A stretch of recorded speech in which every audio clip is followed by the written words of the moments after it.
E no final dos anos 70, a disco ela tomou uma proporção, o estilo musical disco tomou uma proporção muito grande. Então começou, já tinha a FM, já aqui no Brasil começou há um bom tempo, mas em Recife a FM começou em 76, com a Transamérica.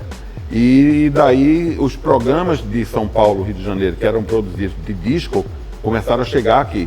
Então, eu escutando aquelas músicas, eu queria imitar o que aqueles produtores, os discotecários faziam. Então, o que eu fazia? Gravava a fita, escutava aquela parte, como é que acontece esse casamento de música? Comecei numa boate chamada Estalo, lá em Casa Forte, que era onde morava a família Mesel, grandes influenciadores da boa música, do underground pernambucano, onde eu aprendi o que é o psicodelismo real. Ali eu aprendi a gostar de música.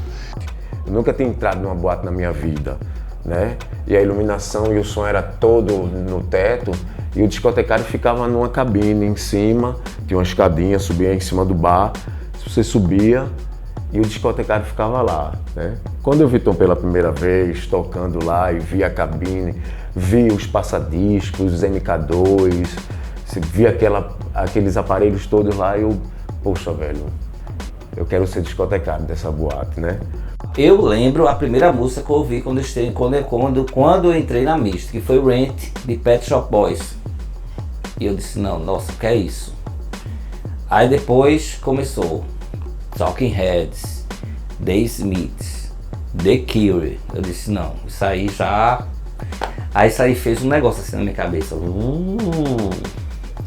Aí, a partir desse dia, não, minha relação com música já é outra. Não é mais de consumidor, já é uma coisa mais profunda. E um disco que eu adorava, que era Ivanildo Sax de Ouro. A música era Molinho do Café. Aquele som, achava massa aquilo ali. Até que um dia eu peguei e botei o disco e meu pai estava na sala e estava tocando, aí eu resolvi desligar a radiola e voltar ele atrás. Meu pai, não sei o que é isso, calma. Olha que interessante a música voltando. Pronto, daquilo ali em diante, eu passava ali na sala, olhava, eu digo, vou botar outra música para ver como é que é. Pronto, e aí foi criando o fetiche. Segunda metade da década de 80, aí eu comecei a me interessar pela discotecagem, mas assim, no começo foi muito em festas de amigos, né, roda de amigos, e tinha um amigo que tinha uma casa lá na cidade universitária que é uma casa ótima para festa. Ela parecia mais uma boate do que uma casa.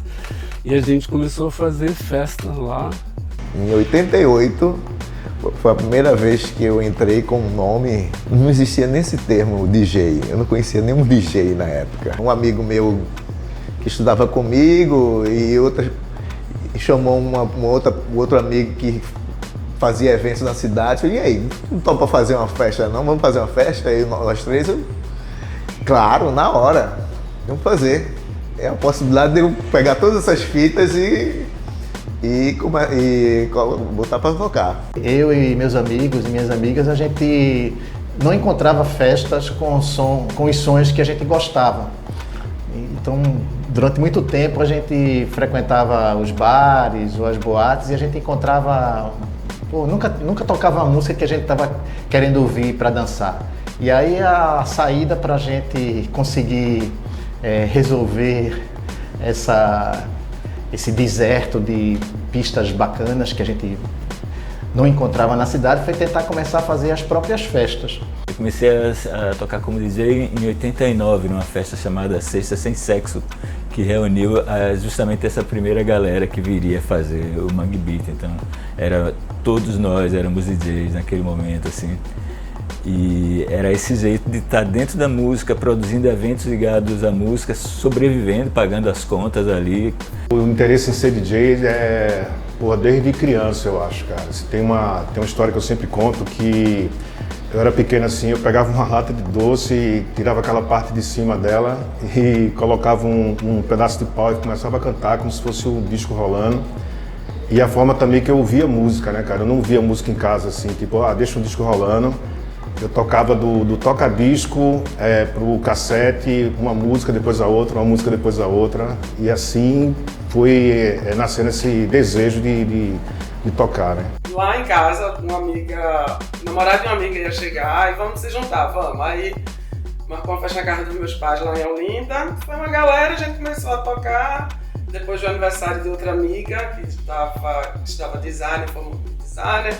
Na época estava abrindo o Irmã Bertrice, que provavelmente 96. E aí a Edson Rodas, que era um dos sócios, um dos donos, sei lá, enfim, me chamou, fui, depois teve... E aí foi uma coisa atrás da outra. Eu comecei como DJ em 92, mas em 95 foi que eu de fato abracei a cultura hip hop. Isso porque em 92 eu estava muito preocupado em escutar a discografia aqui do meu pai.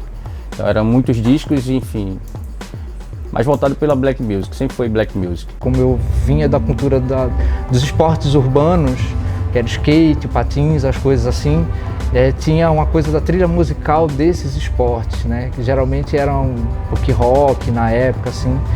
E aí, a partir disso, veio a ligação com o hip hop, que é a cultura de rua, né, que já estava ali na rua há muito tempo, então você acaba se envolvendo com outros tipos de cultura. Foi ali nesse momento que a chave virou.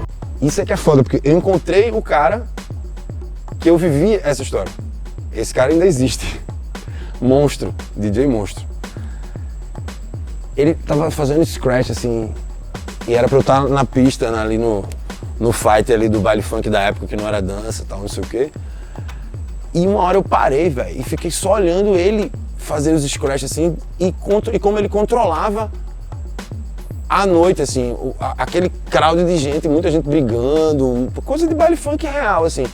E aí no próximo baile eu já ia, ficava olhando de baixo, aí, pô, num outro baile o cara já me chamou pra subir.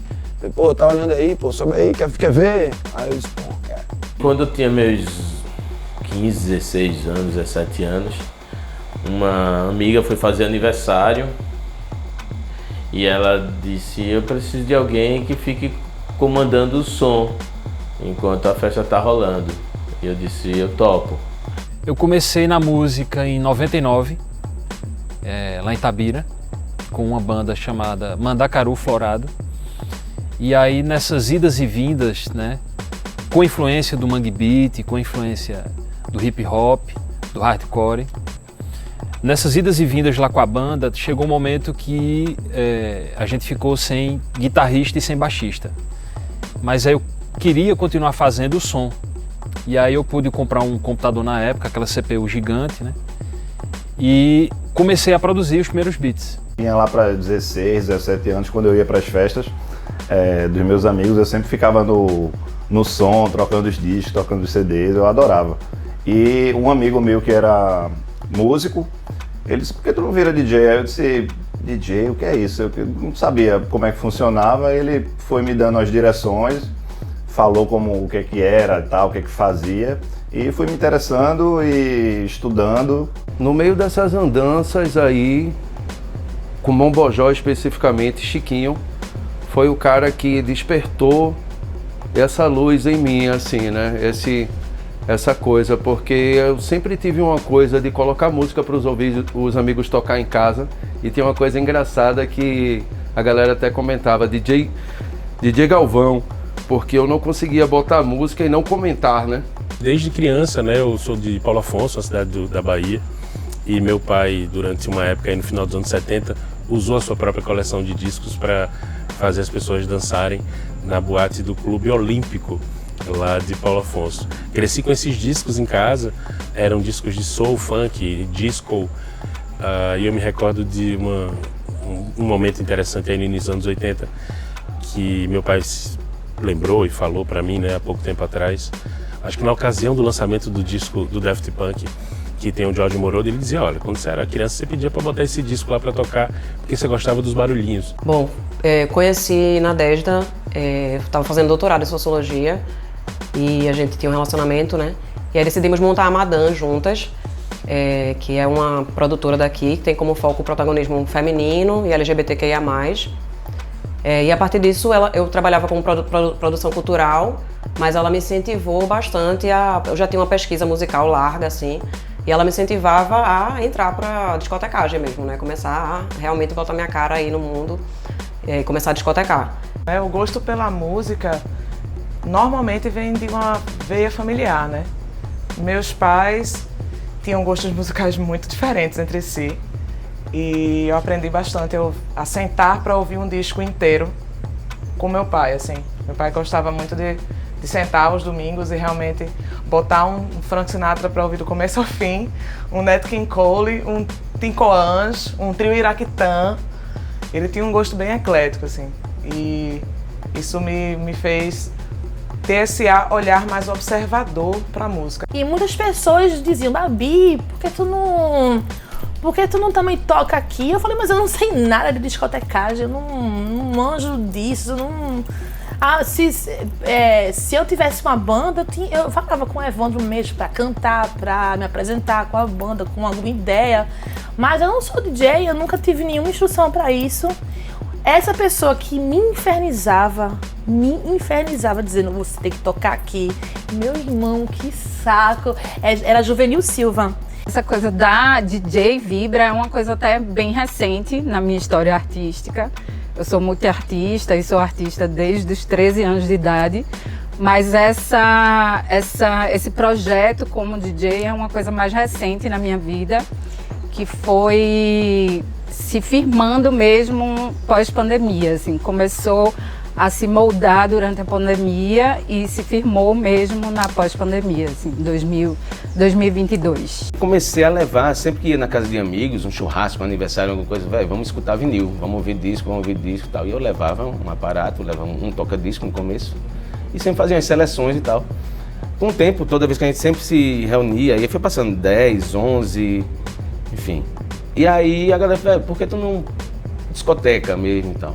Tenho 8 anos na área de DJ, mas a discotecagem começou a entrar mesmo em mim 3 anos após, né? Eu usava uma plataforma, mas não sabia manusear ela direito e foi aí que eu comecei a absorver e consumir tutoriais, aulas, como eu poderia manusear aquilo usando outro equipamento sem ser apenas um notebook. Foi no ano eu não me recordo muito bem quando eu comecei a produzir, que eu na época distribuí aqueles tablet do governo nas redes estaduais aqui das escolas.